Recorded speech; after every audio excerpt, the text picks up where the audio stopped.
Hi, good morning and welcome to the Incredible Innovations with Inventor 2017 webinar. Before we get started, I'd just like to say a very warm welcome and thank you for your time this morning. And first off, just a little bit of housekeeping. We are recording this webinar, so if you do want to watch the webinar later, it will be going up on our website in the next few days. Also on the right hand side, we're using GoToWebinar. You are all in listen only mode, but if you do require to ask any questions, you can do so on the right hand side. So let's give that a go. If you'd just like to let me know if you can all see my screen okay and hear me okay.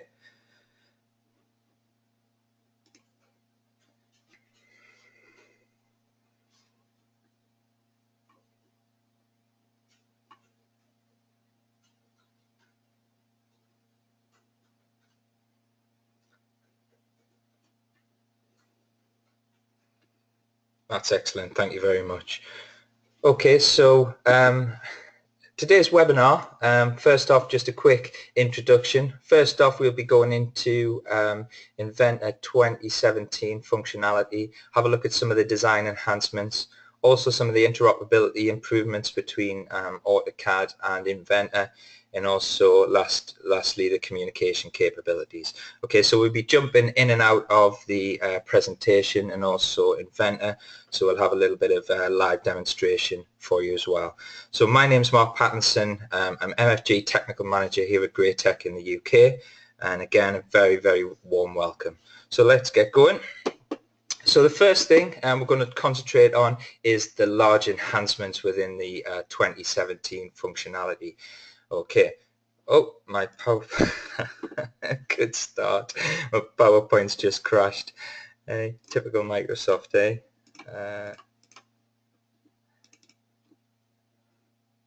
You just give me a second, I'll just start that up again.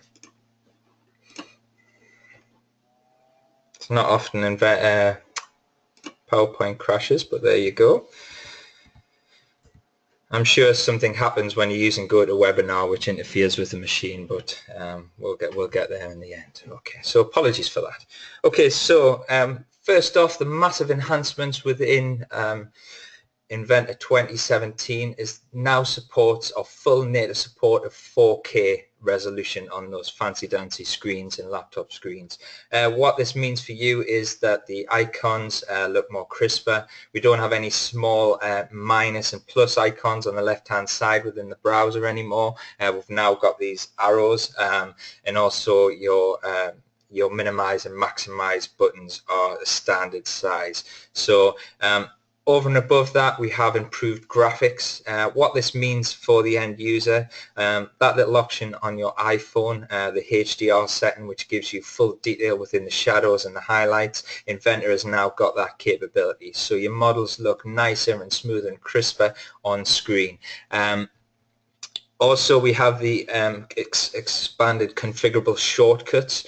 Okay, so if you're like myself and like to use shortcuts within Inventor, we'll have a lot more functionality in there and the ability now to apply your own shortcut keys to a lot more of the Inventor functionality, which you'll see in shortly. So let's have a quick look at Inventor 2017.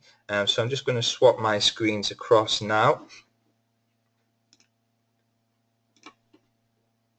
Okay. Again, just post up if you do lose me on this.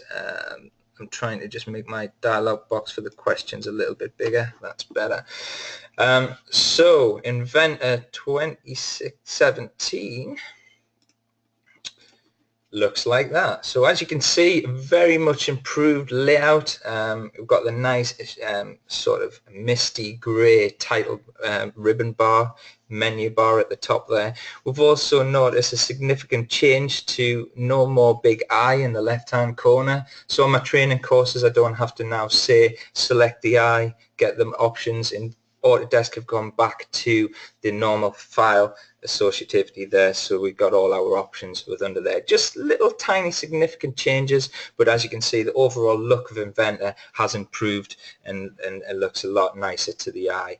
It's very hard to see with the webinar, but if you do put the two products side by side, you can see the depth in the detailing of the actual of the model. So if you're putting shadows on, obviously you don't normally model with the shadows switched on all the time, but you do have a lot more depth, and it's a nice visual to have, like so. Okay, so let's jump back to our presentation. Hopefully it won't crash on me this time. Okay, so the next little bit of enhancement is probably one of the biggest enhancements within 2017, and I hope you all agree, which is the 3D PDF publishing. Thank you, Autodesk. Okay, so this has been long awaited. Could this be the death of the DWF file format?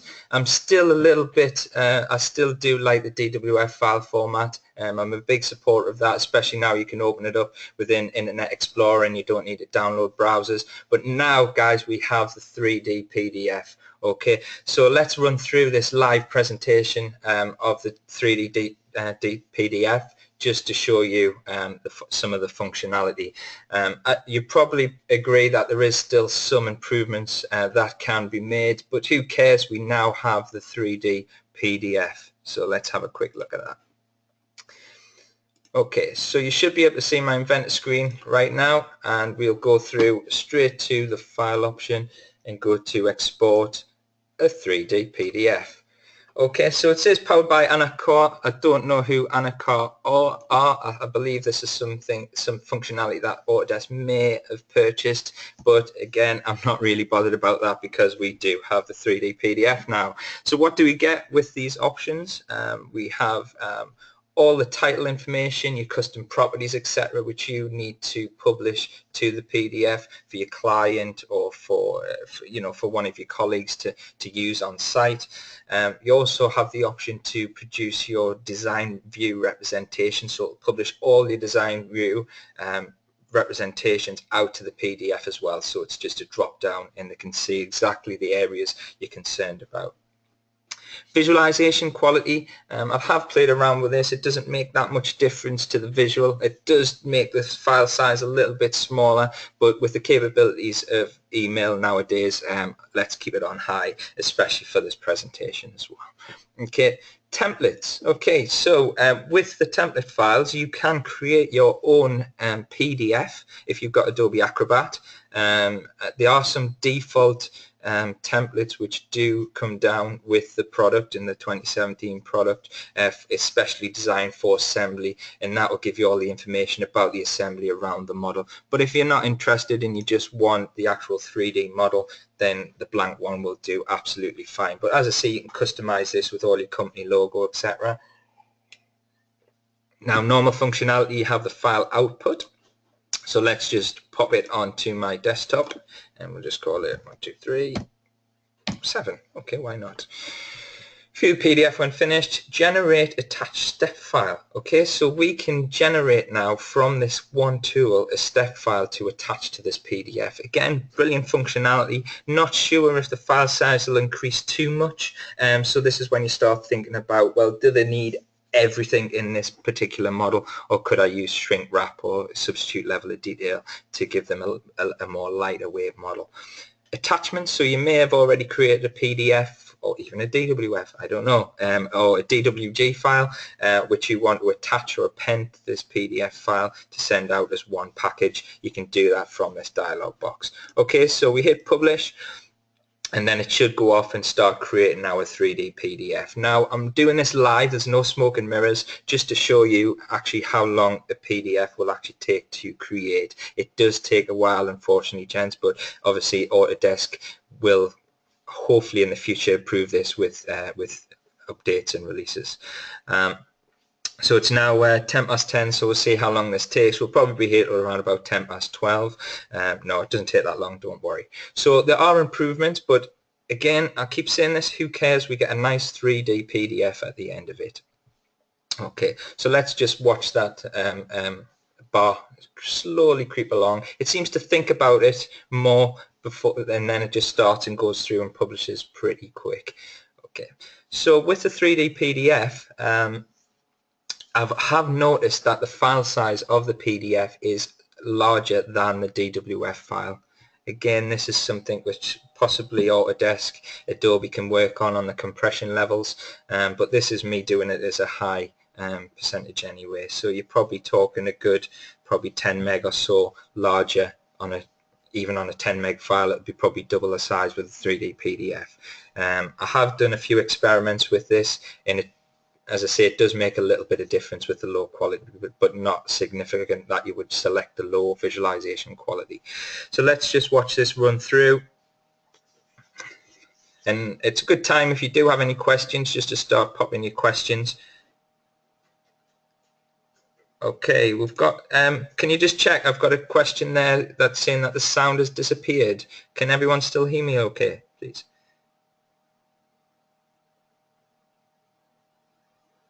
Okay, that's great. I've got the answers there. Brilliant. So it's just if you just want to check your speakers. Oh, brilliant. Oh, it's came back on. Brilliant. Thank you. Okay, so as you can see now, it's exporting our 3D PDF.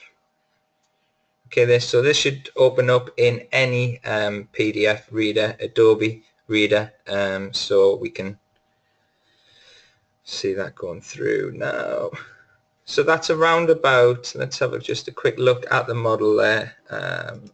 So that's, you know, nearly 2,000 instances, 214 components. So it's not a huge model, but it's significant enough. So yeah, 2 minutes to create that. It's a long time on a webinar to wait, granted, but in the real world, it's not too long to wait. Now, what you will notice straight away is that the appearances don't come across the colors. You do get a few appearances popping across, which is very strange. So I don't know how easy it is for Autodesk to improve this, but hopefully, I don't know if this is an Adobe thing or an Autodesk thing, but hopefully in the future releases and updates, we can have the appearance jump across like so. So let's just clean up our screen a little bit like so.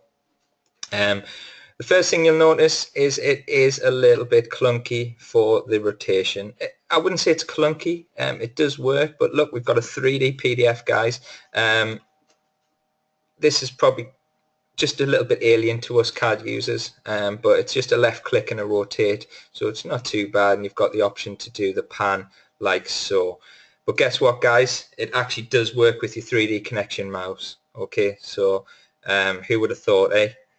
But I'll not go too far with that just in case it falls over.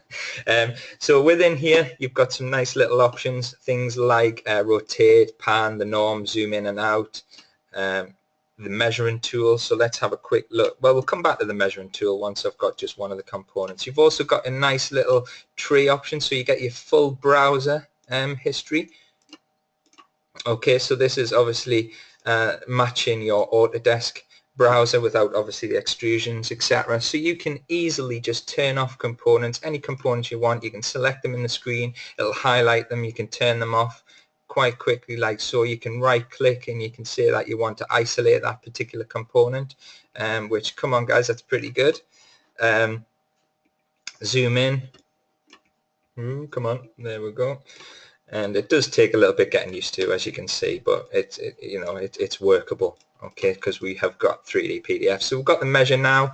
Okay, so there's a funny thing when you go into measure, actually. It tells you that you can hold down Alt to rotate, Shift to pan, Alt and Shift to zoom. I would like to see this actually without having to go into the measurement tool, so we can do this without clicking the buttons, but again, that could be future functionality. So so from this, I'll just do one quick. We can put the measurements on and get measurements of our components like so. Different units as well.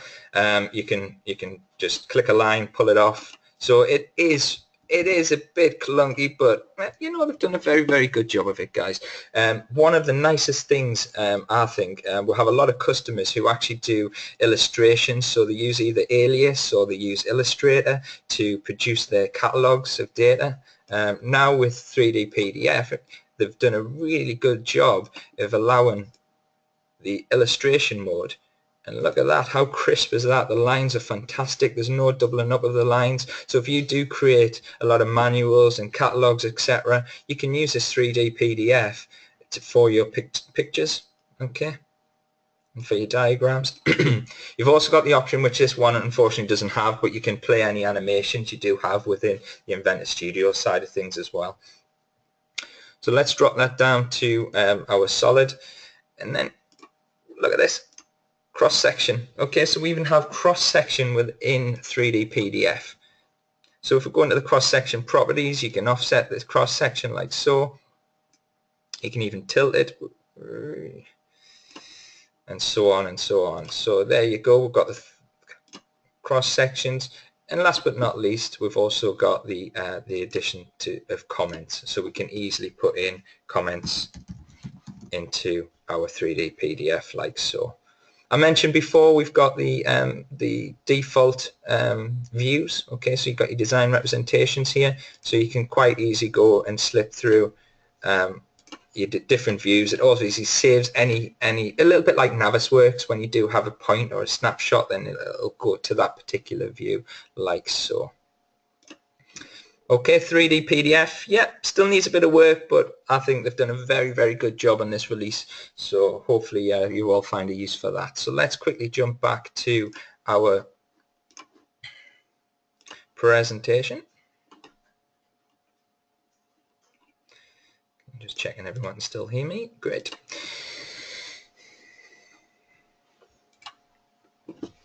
Okay, so the next little thing is component transparency. Yes, a nice little add, a very little add, but it does help. So things like for your skeleton, if you want to see through components, absolutely fantastic. You've also got the option to open any references from components. So if you do have any components which do reference other components by your project geometry or a sketch, etc., you can actually find out which component that is looking at. Okay.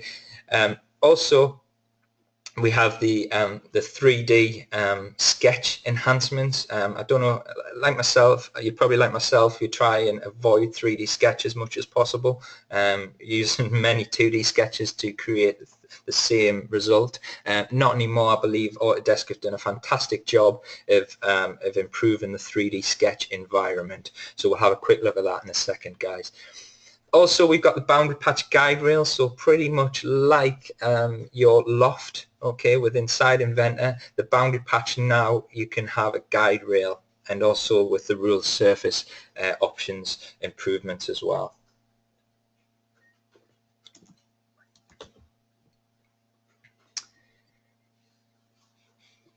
Sticking on with relationships, a little bit like your references, your relationships now allows you to see which features are attached to other features. So as you can see from the picture on the left hand side there, if you select an extrusion, it's automatically going to tell you, if you go into relationships, which extrusions it's relying on. Okay, so you can go and edit those extrusions quite easily, or you can see which children and which components are below, and you can switch the relationships around and drop them to the top and the bottom. And the pattern orientation, a very little add, but again, fantastic. So excellent for the slot designs. You can now do a fixed revolution with your features. Okay, so rather than it actually tilting, you can keep them all pointing in the same direction. So we'll have a quick look at that also. And the multi-body patterning and mirroring. So if you're a big fan of multi-bodying, then the mirror and patterning is going to be for you. So it allows you to take any solid now and pattern and feature and mirror it whatever you want. So it's pretty good in that respect. Okay, so we'll have a quick jump now back to my Inventor screen.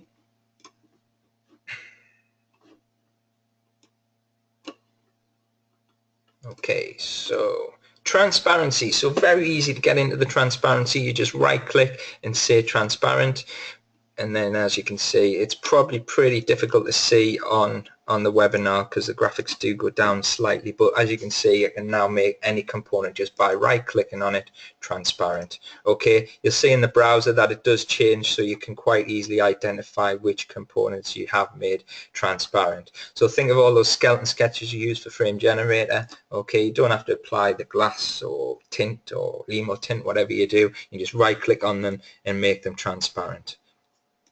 You'll notice that I've set up a Alt and T for your transparent. So this is going back to the customizable shortcuts. So you can just click on any component, Alt and T, and there you go.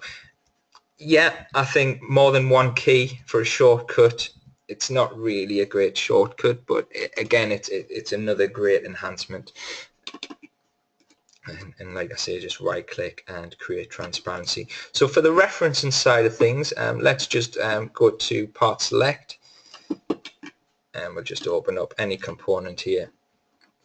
Okay, so the relationship side of things, let's go into extrusion 2, select relationships, and you get this nice little dialog box now which tells you that extrusion 2 relies on extrusion 1. That's its parent, okay, and all the fillets underneath attached to extrusion 2, it also, all these fillets, etc., and the mirror is attached to that particular feature. So we can go into any of the fillets exactly from the dialog box, change it, click OK, and then we're back to wherever we need to be.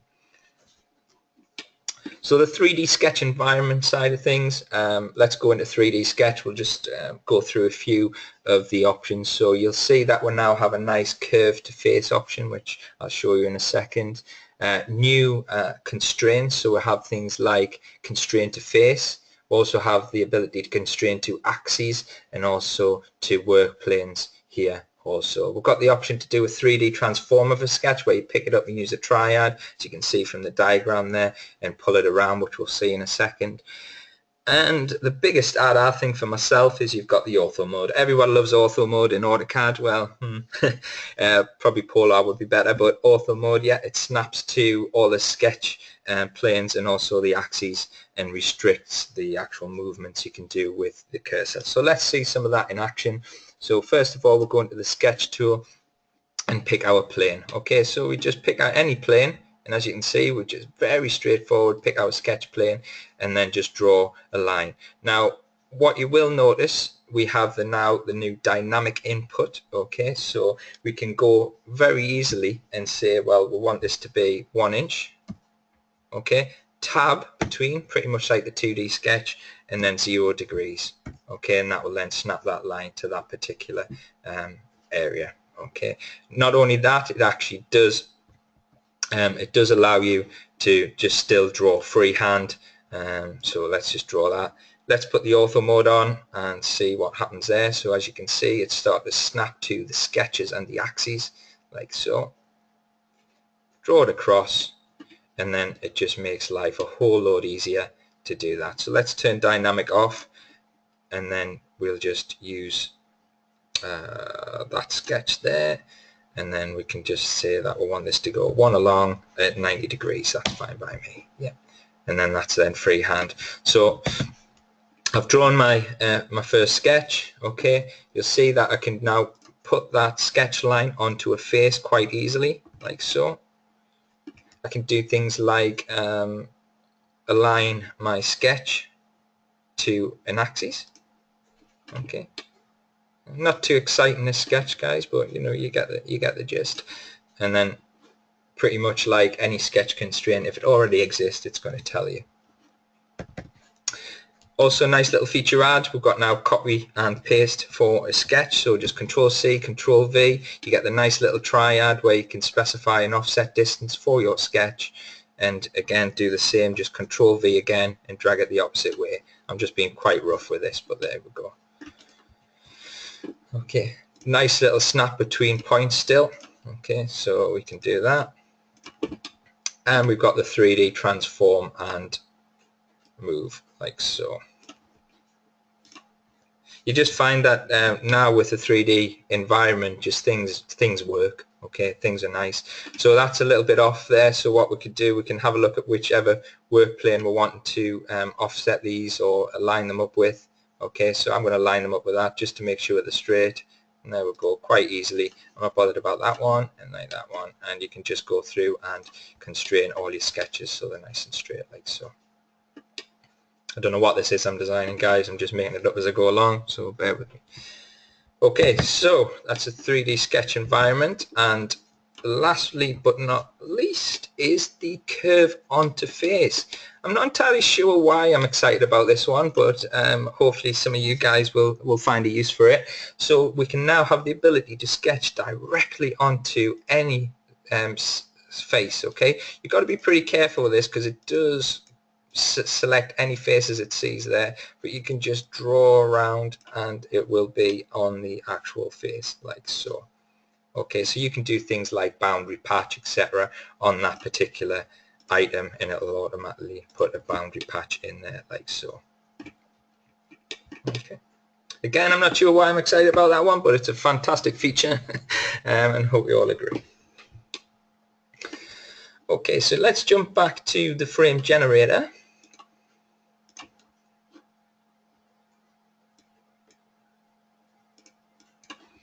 Okay, so from the transparency side of things, you can put it across to the drawing, and it will be visible in the drawing as well. So yeah, that's fantastic, good add, but it's generally designed more for the 3D model environment, but it will show up also.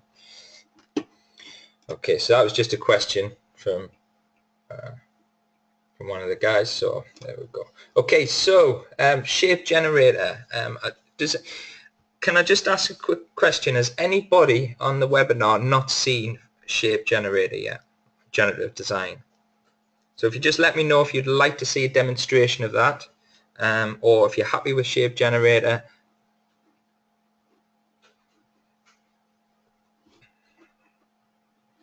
Okay.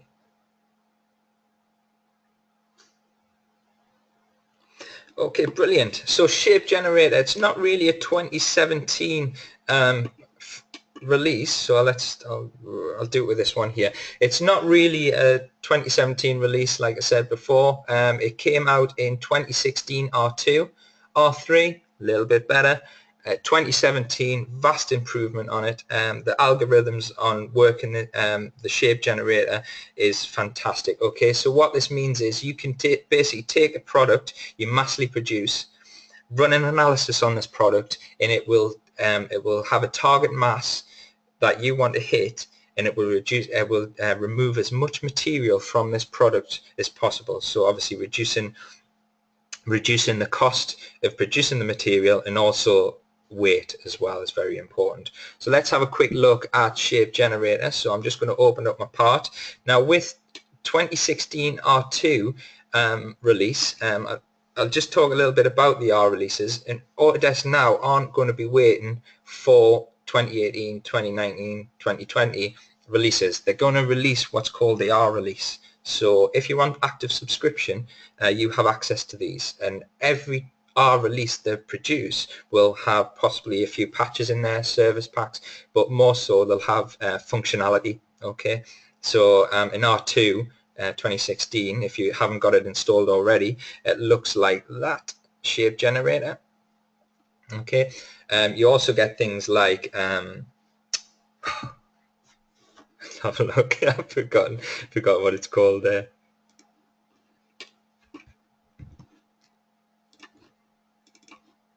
I just had a memory block. It does happen to me now and again.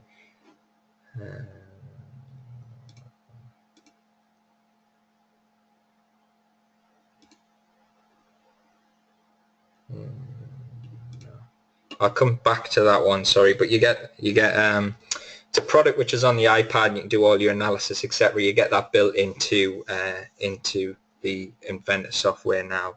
So let's jump into Inventor. Okay. Okay. So with the 2016 R2 release, you will have this icon here, which is your shape generator. Okay. And we'll just have a look and work on this component. Thank you for popping up on screen there saying you can't see my screen. Big help. So let's work on this. We're going to remove some material from this component. Okay, again, this does take a little bit of time to do, but we're okay for time, I hope, and we can run through this scenario. So we have a clamp head. Okay, so we'll just go back to our assembly, and what this is mass produced in our line, and we want to try and reduce weight whilst also checking to see if it's going to be strong enough to withstand our forces. Jump into Shape Generator. This is how you know if you've got the R2 release applied. Click OK to that.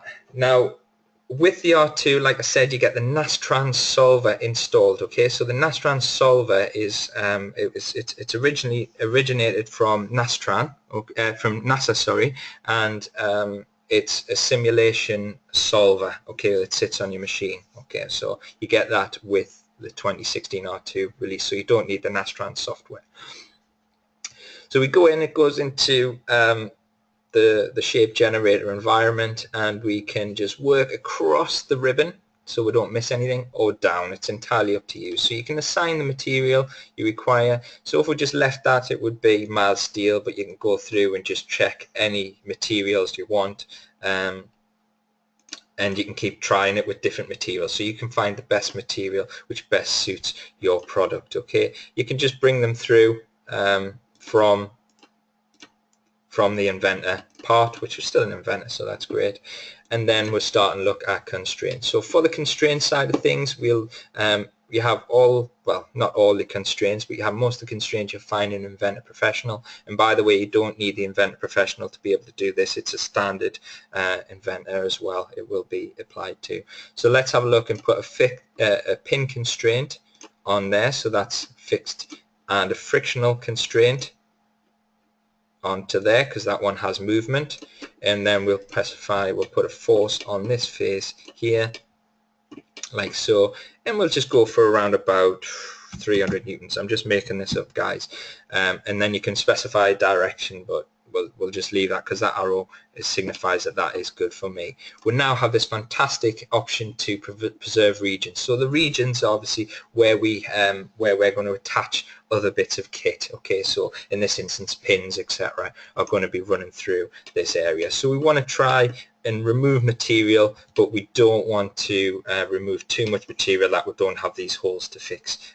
You can use the glyphs here, but it is quite good at working out what size you need and require. So this is a new functionality to 2017 where you can just drag. You can also do a move, etc. So we'll just apply that. Do the same for that area. And also here as well, we're quite interested in keeping this space, and you can just drag and drop that up if you like to whatever product you want. So there we go. So we're happy with that. So I'll just remove that dashboard. Okay, from that we'll then go into the settings. Okay, so within the settings we'll have a target mass. So how much do you want to reduce this by? Okay, or do you have a specific weight you want to try and achieve for your product? Okay, I'm going to leave mine as default. Then the mesh. Okay, so if you're familiar with simulation, everything needs to be meshed. Okay, so you have the ability to find finer mesh, use a finer mesh if you want it to be more accurate, but in Shape Generator, to be fair, it's not that accurate with where it cuts material from. You then make it accurate by putting the sketches, etc., on yourself. So from that, we'll then hit the Shape Generate, hit run, and this is when it runs through all the iterations, checks the force is going to be enough to withstand. The safety factor side of things, it doesn't, gosh, right, okay. That's pretty intense. Okay, so that's all right. I'm working with that, I think. So so that's actually, that is very, very much over-engineered. Okay, so component. I could even go in and say I want to change my force on my load now, change the material, so let's say 500 newtons, click OK, and then we'll just run that again. It's pretty quick to do, so shouldn't take that long to run through that iteration. So so once it's removed the material, we can then start and work with the product. So that's not doing much more, is it really? No, that's fine. We'll just go with that. So the original mass is 1.4K. The new mass is 0.546. So there's a reduction of 61% of material usage for this mild steel component. Okay, so that's quite significant. So from that, we're now, obviously that doesn't look like a part you would use, so we're going to promote this part to our current part file. It does recommend you use wireframe, but I'm not a big fan of wireframe, so I'm just going to keep it as is. Okay. So let's, from this section, we now need to just start and reduce materials, and I'm going to do this pretty quick, so it's not going to be that accurate, guys, but you could get the gist. So just using normal Inventor tools, we can sort of look at our part and start and create the geometry we require, and look at doing our reductions like so. So all I'm doing is sketching very rough.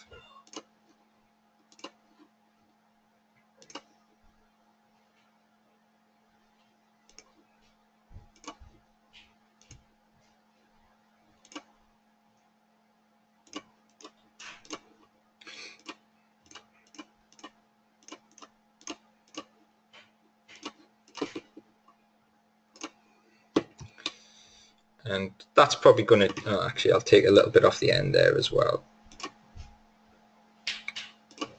This is where you would obviously use dimensions, make sure it's accurate, put all your angles correct, things like that. Line should be, you know, horizontal, etc. So you would spend a bit of time just removing this material, and providing you keep in with those boundaries, your product is going to be strong enough. So we'll finish the sketch, and then we'll use the Inventor extrude command, so we can hover over. Again, this can probably be easier to work with, because I think the selection methods when you've got a lot of geometry to select from is a little bit hitty-missy. I don't know if you agree with that, guys, but you know, you should be able to pick that pretty quick. There we go. So from that, we're then going to just cut that material out, click OK to that, and then there's our new material. Okay, our new product, sorry. So then we'll just specify and make it a little bit nicer just by putting a few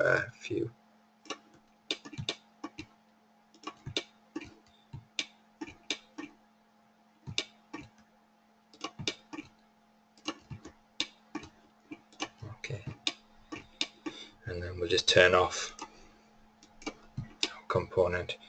So yeah, that, you know, you'd have to take into account that hole and make it a little bit bigger there, but it's just an example of what you can actually do. And then from that, we'll then go back into our assembly, and you can see that everything else is updated with it. So we know that that's going to be, because we put a massive force on there of 500 newtons, we know that that's still going to be well enough and strong enough to hold the load. And again, that's not a design I would go for, but again, it's just an example. Okay.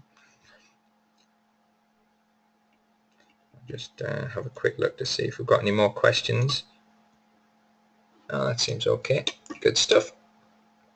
So hopefully that is a little bit of an insight into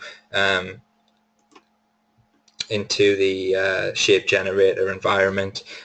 From there, we'd probably look at going into something like Nastran, or even your Inventor simulation stress analysis, possibly, where you can just then load the results and then run your analysis like so. And this is AutoCAD Nastran, so this is an Inventor, but you would then run through, and then that would give you a full simulation of if your product's going to actually withstand the load you've actually applied, and is the material also going to withstand that as well.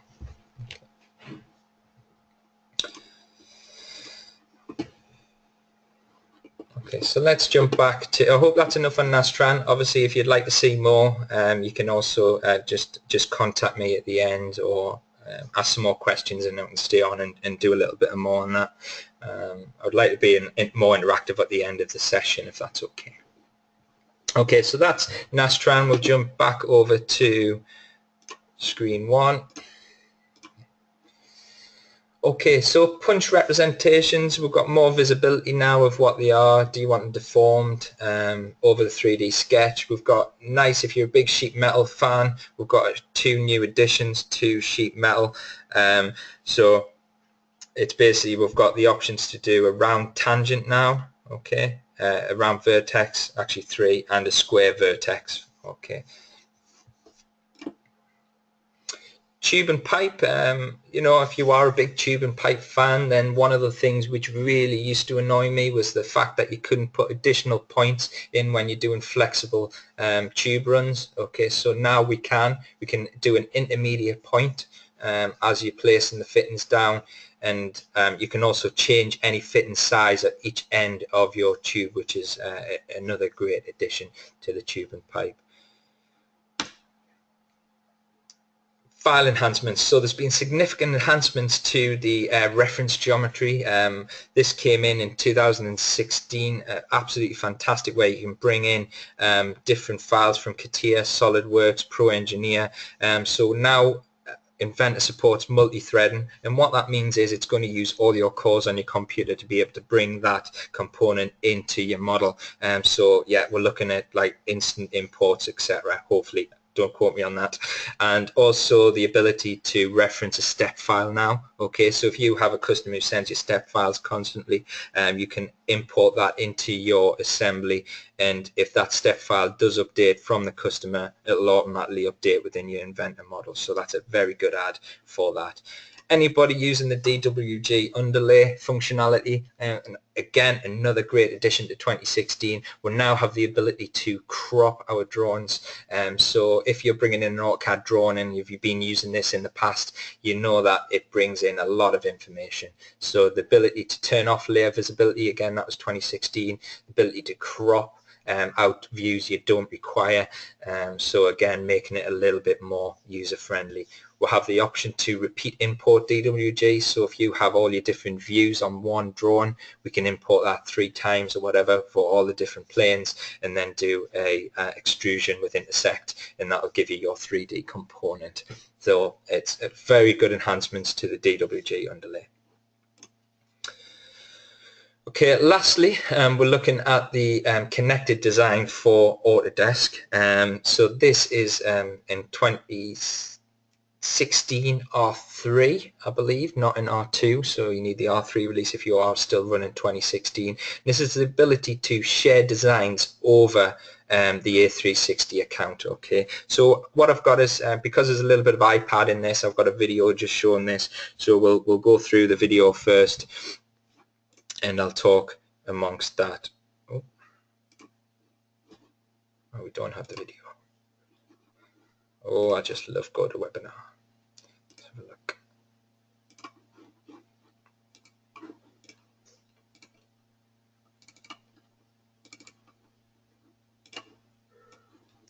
Okay, so with the cloud-based design, you'll probably all noticed, if you do have R3 installed, you'll notice that we've got a nice little blue icon down the bottom right-hand corner now. Not the one you see in there now, but this is your shared design. Okay, so connected design with clients or with your colleagues. The ability now with inside Inventor is just to open up a component, click on the little blue box down the bottom right-hand corner, tell Inventor that you want to share a design.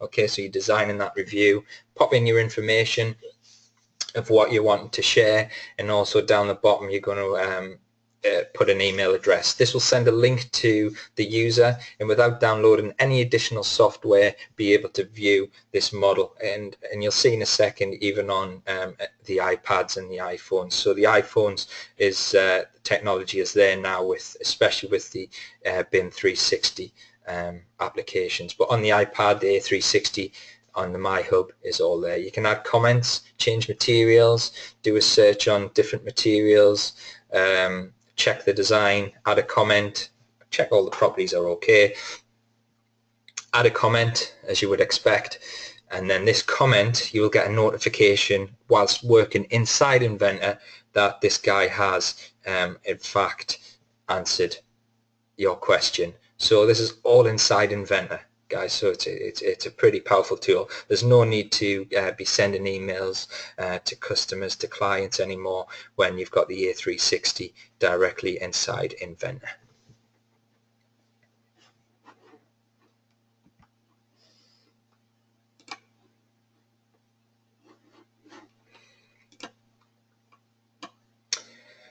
Another great addition, I'll not be showing this today, but we can obviously show it in another webinar, is the time-based story panel now on your exploded views. Absolutely fantastic addition. If you're used to using Inventor Studio, then this is for you.